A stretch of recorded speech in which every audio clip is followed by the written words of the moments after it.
Vamos então passar para um assunto Exatamente. mais Isso não sério, pode ser tá, preso. Pazinho? Passar para um assunto mais sério, porque o assunto da semana é o Ítalo Santos. Ele está sendo investigado por suposta exploração infantil e foi um dos principais nomes expostos pelo influenciador Felca lá no vídeo que denunciava a cumplicidade das plataformas digitais com esses conteúdos que exploram crianças e adolescentes e como influenciadores, como o próprio Ítalo, acabam lucrando com essa exposição.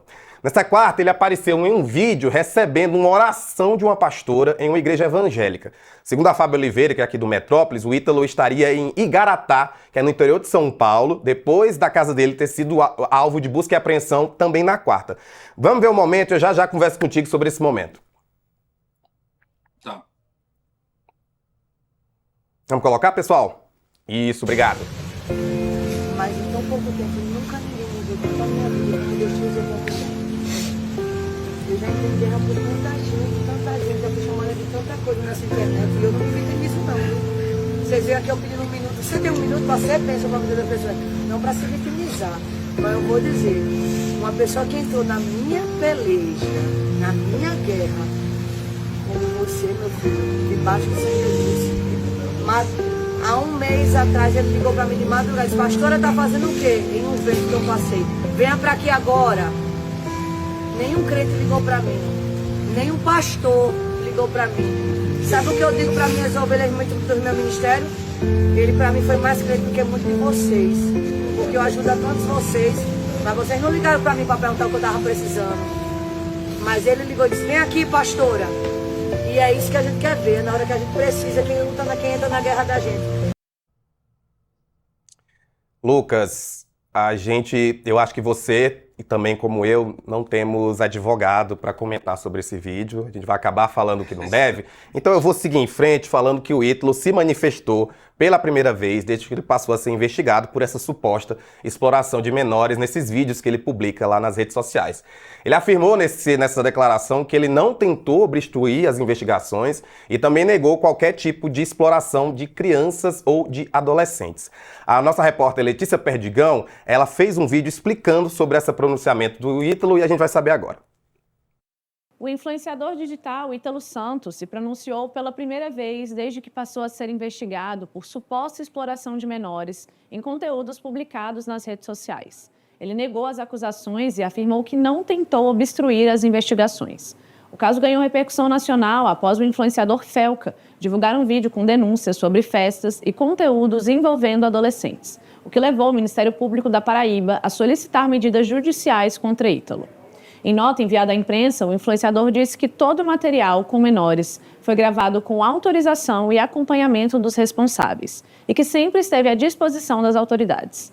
Ítalo repudiou as acusações, afirmou que está em viagem em São Paulo há mais de um mês e que confia que a verdade vai prevalecer. Ele concluiu reforçando que todos os esclarecimentos serão prestados no processo e que mantém sua postura de colaboração com a Justiça. Para ler a nota na íntegra e ter mais informações sobre este caso, acesse metrópolis.com e o nosso canal no YouTube. Ainda nesse assunto, gente, porque ontem houve uma operação de busca e apreensão lá na casa do Ítalo Santos, em João Pessoa. Só que quando a polícia chegou lá, encontrou a mansão vazia e, inclusive, as portas estavam fechadas. A administração do condomínio informou que o Ítalo teria deixado o local levando vários equipamentos antes dessa ação policial. As buscas elas foram autorizadas pelo juiz Adailton Lacê Correia Porto, que é da primeira vara de infância e juventude de João Pessoa, lá na Paraíba. Ele informou ao portal G1 que caso a saída de Ítalo seja interpretada como uma tentativa de obstruir as investigações, ele pode ser preso preventivamente. Depois dessa operação, a defesa dele afirmou que vai abandonar o caso. E muitas ações suspeitas que a gente está vendo geram muitas dúvidas sobre qual vai ser o futuro dele. E quem vai ajudar agora a gente entender isso é a Amaury Andrade, que é advogado criminalista e professor de Direito Processual Penal. Boa tarde, Amaury. Boa tarde a todos, um prazer estar aqui mais uma vez para poder contribuir com os nossos conhecimentos técnicos e jurídicos. Amaury, já começa me tirando uma dúvida. Quando a defesa abandona o caso de uma pessoa, o quão isso depõe ruim? O quão isso pode ser um sinal de que a defesa percebeu que ali existia algo muito errado? Sem dúvida, sempre há uma fumaça de algum problema ali, né, numa eventual contratação. Pode ser por questões financeiras, mas um fator que pode influenciar é quando, de fato, o cliente chega até o advogado e o advogado precisa começar a trabalhar com base em uma verdade. A verdade é o norte de tudo. O advogado trabalhar num processo, ou num inquérito, numa investigação, sem o cliente trazer à tona o que aconteceu, o que não aconteceu, o advogado fica realmente vulnerável e é passível de abandonar uma contratação. Esse é um dos fatores. Lógico que tem outros fatores que podem acontecer, como um fator financeiro, como eu disse. Eu tenho uma pergunta. Ele nega ali, né? Acho que uma das coisas que fica aí no ar é ele falando que ele não está dificultando a investigação, né? E aí a gente tem aí afirmado que ele pode até ser preso se for confirmado que ele dificultou essa investigação.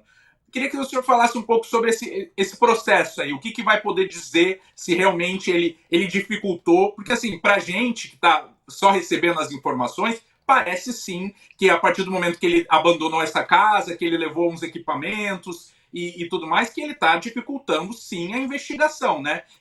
Como é que a justiça vai poder concluir isso e o que acontece? Extremamente sua colocação.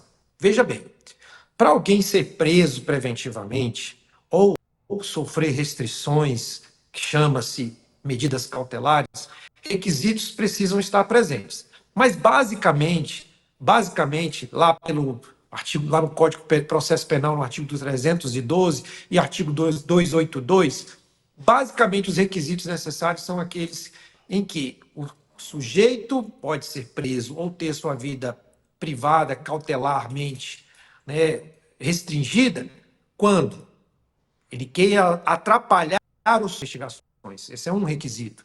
Outro requisito é quando a pessoa, pela conduta praticada, venha a oferecer risco, um abalo à sociedade ou pessoas, a uma comunidade.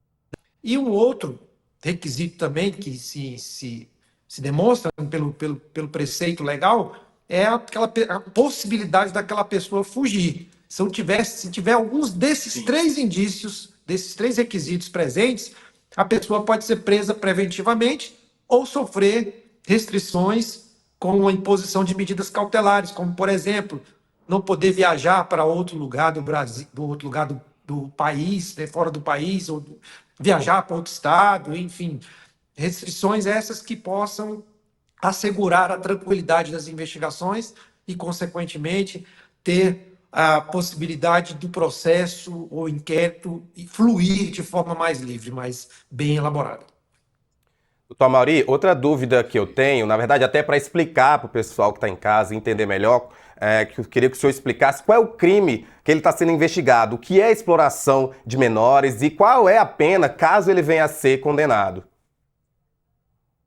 Veja bem, o Ítalo Soares Santos poderá se enquadrar em vários crimes previstos no Estatuto da Criança e do Adolescente, a partir ali dos seus artigos 240, 241. As penas elas podem chegar até 8 anos de prisão, certo? São crimes que são considerados crimes graves, certo? E aí também pode ensejar em penas uma penalização pelo Código Penal, lá no artigo 218, que é a corrupção de menores. Todos esses crimes, seja do ECA, seja pelo Código Penal, estão muito vinculados às questões de sexo explícito, pornografia, produzir, propagar, né, em redes sociais. Não a letra da lei não diz redes sociais, mas propagar, difundir, né, de forma eletrônica essas imagens ou vídeos, e aí incorrer tanto no artigo 241, 240 do ECA, quanto 218 do Código Penal. Outra dúvida. Eu tenho uma pergunta que é por favor, Lucas. Que é o seguinte, a gente sabe que esse caso ele está tomando uma grande comoção, né? É um caso que está tomando a mídia aí, que as pessoas realmente estão interessadas, os vídeos sobre isso estão viralizando, e a gente vê esse vídeo agora, ele né, com uma pastora ali, pode ser considerado que ele está apelando para, né, para comoção popular? Isso pode prejudicá-lo? Isso pode entrar para o processo, essas aparições midiáticas que ele tem a partir desse momento que ele está sendo investigado? Perfeitamente. Pode ser objeto até de ser interpretado como a conveniência da instrução criminal está sendo prejudicada. E nisso, como eu expliquei anteriormente, pode ensejar uma prisão preventiva. Então, assim, eu acho perigoso ele se de pronunciamento agora, utilizar qualquer tipo de defesa nesse momento, até porque se o magistrado lá da Vara da Infância e da Juventude de João Pessoa interpretar, medidas restritivas poderão ocasionar. Tão verdade que já foi deferida pelo juiz uma busca e apreensão na residência dele, né, para buscar aparelhos, pendrives, tablets, computadores que possam ali, no material colhido, uma vez periciado, verificar se há indícios realmente de propagação de imagens, de fotos de crianças e adolescentes que, como está sendo evidenciado, que foram propagados pelo Felck. Olha, doutor, um dos motivos que fez o nome do Ítalo Santos voltar foi por conta desse vídeo do Felca, que ele denuncia, na verdade, a conivência das redes sociais com o fato de influenciadores como o Ítalo Santos se aproveitarem das imagens de crianças e adolescentes. Eu queria também entender um pouco se a justiça ela pode ir atrás das redes sociais, ela pode ir atrás dessas empresas, elas podem ser colocadas também nesse processo, elas podem receber alguma punição? Não tenha dúvida.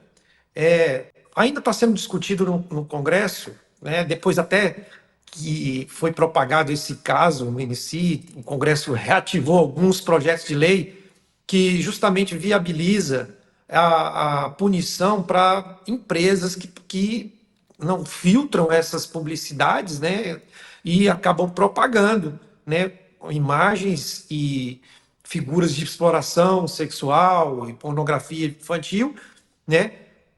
A punição ainda não existe efetivamente, mas elas podem ser chamadas ao processo numa eventual condenação e pagando até danos à vítima, aos familiares da vítima, que porventura se sentirem prejudicados. Amaury, muito obrigado por participar aqui com a gente, trazendo essas dúvidas. E qualquer novidade, por favor, volte aqui para tentar explicar, até porque a gente está aqui noticiando, mas é importante ter alguém do meio jurídico trazendo esses detalhes, que são muito importantes e são muito válidos para a gente entender melhor essas denúncias. Conte comigo, estou à disposição. Um abraço a todos vocês. Estou aqui à disposição. Um abraço.